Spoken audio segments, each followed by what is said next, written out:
मेरा नाम है दक्षेश रावल और मैं फोटोग्राफी फील्ड में 1992 से हूँ। उसके बाद पहले मैंने जॉब किया। उसके बाद 1998 में ये रावल स्टूडियो क्रिएट। ओके, मुझे ये बताइए कि रावल स्टूडियो में अभी आपने एक इनोवेटिव काम किया है 3D मास्क। उसको लेकर के सबसे पहली सोच क्या आई, कैसे आपने ये सोचा कि ये मास्क है बहुत ट्रेंड करेगा, और कैसे ये मास्क बनाने का आइडिया आपको आया? जब लॉकडाउन हुआ तो उसके बाद फर्स्ट लॉकडाउन और सेकंड लॉकडाउन के बाद थोड़ी बहुत छूटछाट दी हुई थी। तो जब मैं मास्क पहन के कोई भी शॉप के या किसी पर्सन को मिलने जाता तो सबसे पहले उस सामने व्यक्ति को ये पता नहीं चलता था कि मैं दक्षेश हूँ। तो उसके बाद मेरे को पूरा मास्क नीचे रखना पड़ता था। उसके बाद उसको मालूम पड़ता था कि ये दक्षेश रावल है। तो सबसे पहले मैं ये आइडिया मुझे ये सोच आई कि हम क्या ऐसा कुछ करें कि मार्क्स भी रहे और हमारी आइडेंटिफिकेशन भी रहे। तो इस हिसाब से मैंने सोचा कि क्या हम ऐसे कपड़े का मार्क्स बनाकर इसमें हमारी आइडेंटिफिकेशन हो, तो मार्क्स निकालने फिर भी सामने वाले व्यक्ति को पता चल जाए कि ये पर्सन है। तो सबसे पहले मेरे को ये पता चला। उसके बाद मास्क कैसे बने, पहले तो जो मेडिकल यूज़ के लिए जो डिफरेंट फैब्रिक के होते हैं, उसके बाद सोचा कि भाई हम टी शर्ट में वगैरह में हम मास्क बना सकते हैं। तो क्या हम यही टी शर्ट के फैब्रिक में हम मास्क नहीं बना सकते? तो मैंने 10 लॉकडाउन पीरियड के बाद आई थिंक लॉकडाउन पीरियड के बाद मैंने रिसर्च किया थोड़ी बहुत जो टी शर्ट वगैरह की जो फैब्रिक थी, और डिफरेंट फैब्रिक में मैंने ये शूट करने प्रिंट करने का प्रयत्न किया। उसके बाद फाइनलाइज किया।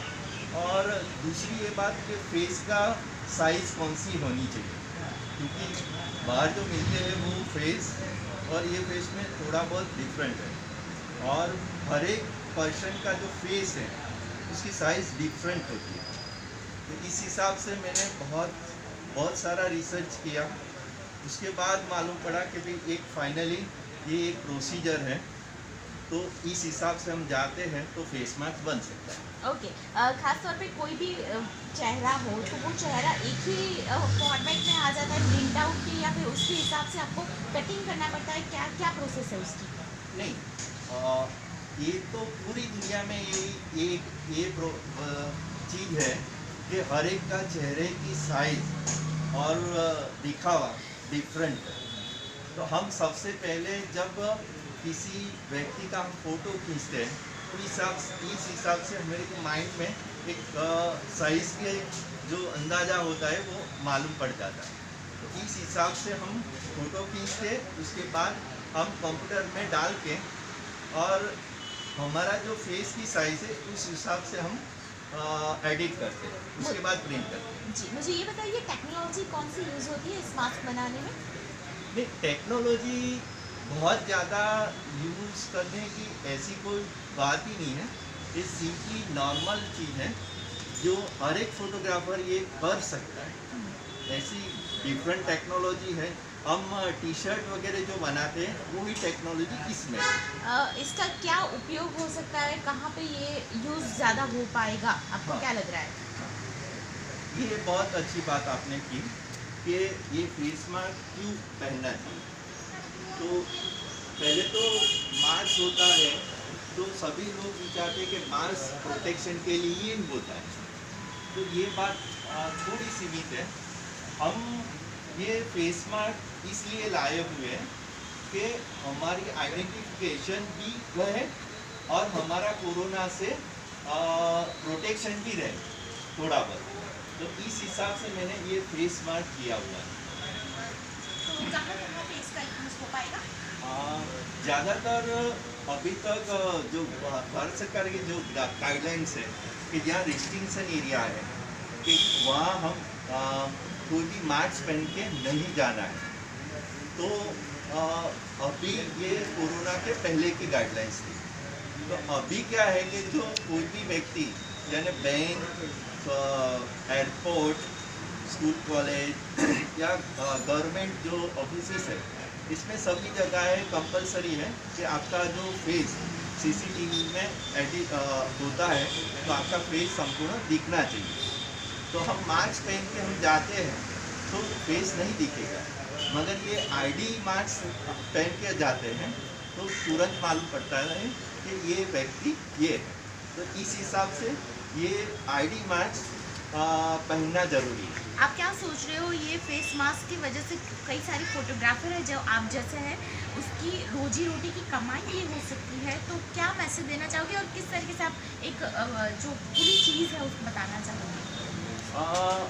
एक्चुअल अहमदाबाद में तो बहुत सारे फोटोग्राफर ऐसे हैं कि जैसे 70% फोटोग्राफर ऐसे हैं कि जो महीने का खाते और समाप्त हो जाते हैं।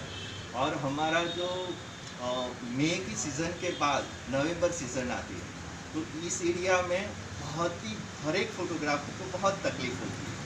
बड़े फोटोग्राफर तो उसका गुजारा कर सकते हैं, कई सारे फोटोग्राफर तो जून के बाद वो मजदूरी वगैरह करके उसका गुजरान निकालते हैं।